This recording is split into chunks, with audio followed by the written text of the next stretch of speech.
Salut tout le monde, on se retrouve aujourd'hui pour une rapide vidéo sur comment choisir son tarot, en tout cas pour les débutants. Évidemment, lorsqu'on s'y connaît un petit peu plus, on va aller vers des tarots parce que tout simplement, il y a une connexion, ils nous attirent, ils nous appellent, parce qu'ils sont esthétiques.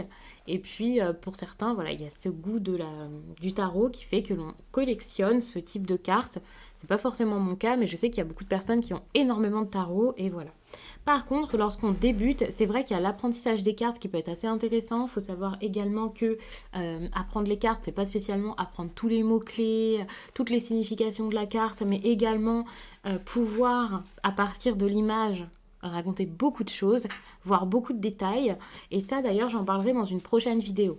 Mais pour l'instant, je vais vraiment vous donner la base pour pouvoir choisir votre tarot, à savoir vers lesquels aller. Par exemple, ici, j'ai mis un tarot de Marseille, que je vais vous montrer, et j'ai mis un Rider-Waite-Smith, en tout cas de ce type-ci.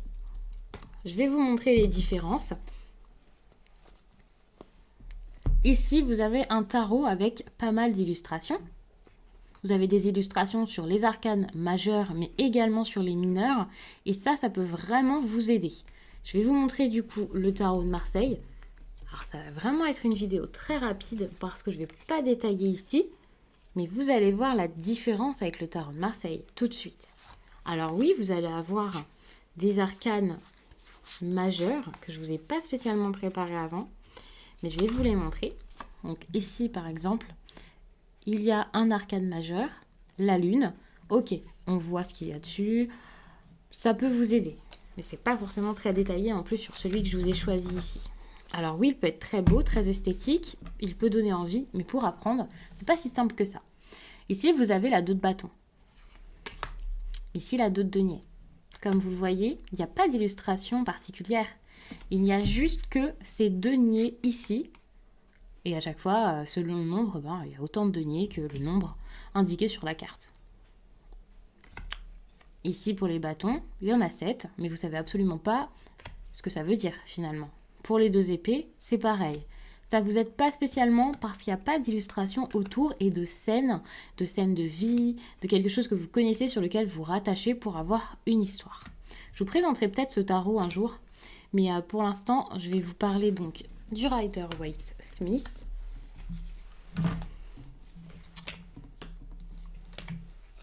Qui, au contraire, pour les lames mineures, va quand même vous expliquer la carte avec cette petite illustration. Ici, vous avez la 10 de bâton. Vous voyez tout de suite que ça parle d'un fardeau. Ici, vous avez l'as. Donc, c'est un petit peu différent pour les as, mais c'est pareil. Vous voyez ce qui se passe. Ça, c'est une carte de la cour. Ça, c'est illustré également dans les tarots en général, dans le tarot traditionnel, le tarot de Marseille. Mais c'est pas forcément très détaillé. Ici, avec la 9 de pentacle, c'est pareil. Vous avez l'idée. Avec la 9 de coupe, vous avez également cette idée de quelqu'un qui est fier de lui, fier de sa réussite, qui a construit quelque chose. Donc, vous voyez, c'est beaucoup plus illustré et c'est peut-être plus pratique, plus facile pour vous lorsque vous débutez pour apprendre les cartes et ensuite, vous pourrez vous diriger vers ce type de tarot. Après, c'est une façon de débuter. Bien entendu, il y a des personnes qui vont commencer tout de suite avec un tarot de Marseille. Ça sera peut-être plus difficile au départ parce que pour le coup, il faudra peut-être plus apprendre les significations, apprendre les cartes qu'avec ces tarots-ci. Moi, de préférence, j'aime bien quand il y a une petite histoire qui se passe comme ça, donc c'est vrai que c'est plus vers ça que je vais aller. Mais c'est vraiment selon votre choix. Donc, je ne peux pas vous dire comment choisir votre tarot du mieux possible, mais c'est vrai que je vous dirais quand même de vous orienter vers quelque chose de très illustré, de très bien illustré, de peut-être regarder sur Internet, car il y a énormément de vidéos qui vous présentent des oracles, que ce soit en français ou en anglais. Même si vous n'êtes pas à l'aise avec l'anglais, n'hésitez pas à aller fouiller sur Internet, parce que même si la vidéo est en anglais, vous pourrez regarder les cartes. Il y a des personnes qui montrent les cartes une à une, des personnes qui en montrent quand même pas mal, et vous pourrez vous faire une idée. N'hésitez pas à regarder bien ce type de vidéo, à mettre pause, à regarder les cartes et à tout de suite essayer de voir ce qu'elles vous évoquent avant même de l'acheter. Je pense que c'est une bonne idée. parce que vous allez peut-être regarder quelques cartes, acheter et ensuite, en regardant bien la carte chez vous, vous dire non, en fait, ça m'inspire pas tant que ça. Donc essayez vraiment de voir si les cartes vous sont très parlantes déjà dès le départ.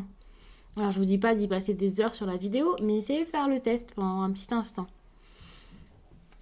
Autre chose que je trouve assez intéressante, j'ai pris un exemple ici. Alors les exemples que je vous montre, c'est pas forcément lié aux cartes que je vous ai montrées là, car ici, je vous ai vraiment mis 2 jeux, histoire que vous puissiez voir, eh bien, quel deck vous intéresse le plus, avec 2 styles de tarot, on va dire.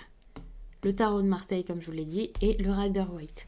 Après, c'est à vous de voir vraiment de quelle façon, enfin, ce qui vous attire le plus et ce qui est pour vous.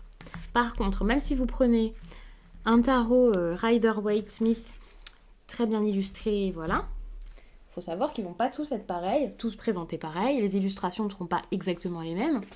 Et en plus de ça, le livret, enfin, tout ne sera pas pareil. Encore une fois, il va falloir choisir. Je vais vous faire, je pense, une vidéo pour vous dire quels sont mes tarots préférés. Mais j'ai ici 2 livres.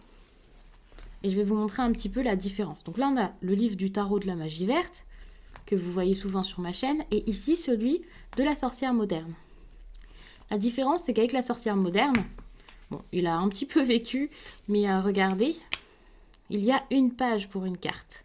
Il y a un petit texte. Je trouve que c'est très, très intéressant. C'est clair, c'est pertinent, c'est bien expliqué. Mais pour débuter, c'est peut-être pas assez.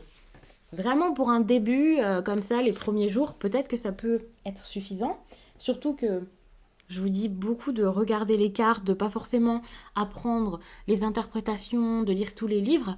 Mais c'est vrai qu'il y a des personnes qui ont besoin quand même d'avoir un bon support pour commencer. Donc il y a des personnes qui ont besoin d'avoir de la lecture pour s'y faire, beaucoup d'exemples. Ça va énormément les aider. Alors pourquoi pas vous orienter vers un tarot comme celui-ci. Alors pas forcément celui-ci, mais un qui pourrait avoir un livre comme ça assez rempli. Il y a plus de choses qui sont racontées ici. En plus de ça, il y a pas mal de mots-clés, les cartes inversées, la signification. Ça peut être quelque chose de très bien lorsqu'on a vraiment envie d'apprendre. Évidemment, à côté, il y aura des livres à acheter que je ne vais pas forcément vous conseiller maintenant, mais je ne sais pas si je vous ferai une vidéo par rapport à ça. Mais je pense que c'est une bonne idée quand même d'avoir un bon support, un livre vers lequel aller directement avec vos cartes, même si vous comptez le faire à l'intuition, vraiment regarder les illustrations. Il faut savoir également que là, je vous ai présenté le tarot de la magie verte. Attention, parce que par rapport à celui-ci, par exemple, qui est le tarot Histoire de sorcière, je crois, les illustrations ne sont pas forcément aussi simples. Il faut savoir que celui-ci est vraiment très facile de compréhension, je trouve. Donc c'est pas forcément le tarot de la magie verte vers lequel je vais vous dire d'aller en premier, mais c'est vrai que le livre est vraiment génial. S'il pouvait y avoir un livre comme ça avec chaque, je pense que ce serait une très bonne chose. Après, j'ai déjà entendu et vu même des vidéos sur des tarots qui sont encore plus explicatifs, on va dire. Donc j'en ai pas, donc je peux pas forcément vous conseiller cela, mais n'hésitez pas à regarder d'autres vidéos. Il n'y a pas forcément que les miennes. Et il y a des personnes qui pourront peut-être vous proposer un oracle un tarot en particulier qui pourra vraiment vous aider à apprendre tout ça. Mais j'avais vraiment besoin de vous faire cette vidéo pour vous expliquer un petit peu, alors très rapidement, les différences entre ces deux types de tarot, même si je ne vous ai pas raconté l'histoire du tarot de Marseille et tout ça, bien entendu, mais c'était vraiment pour vous dire qu'il y a 2 types et qu'il faut vraiment faire attention parce que je pense qu'il y a des personnes qui ne sont pas forcément au courant, qui vont acheter un tarot de Marseille et arriver comme ça, lorsqu'ils ont leurs cartes dans les mains, réaliser qu'ils ont des cartes comme ça et qu'ils n'y comprennent rien, vous voyez. Donc faites vraiment très attention à ça lorsque vous prenez vos cartes, surtout si vous les commandez, et puis même en magasin, étant donné que sur les boîtes, vous n'avez pas toutes les cartes, les 78 en photo, ça peut vous faire une petite surprise à l'arrivée. Donc pour le coup, je pense que j'ai tout dit, je vais vous laisser, et puis je vous dis à très vite.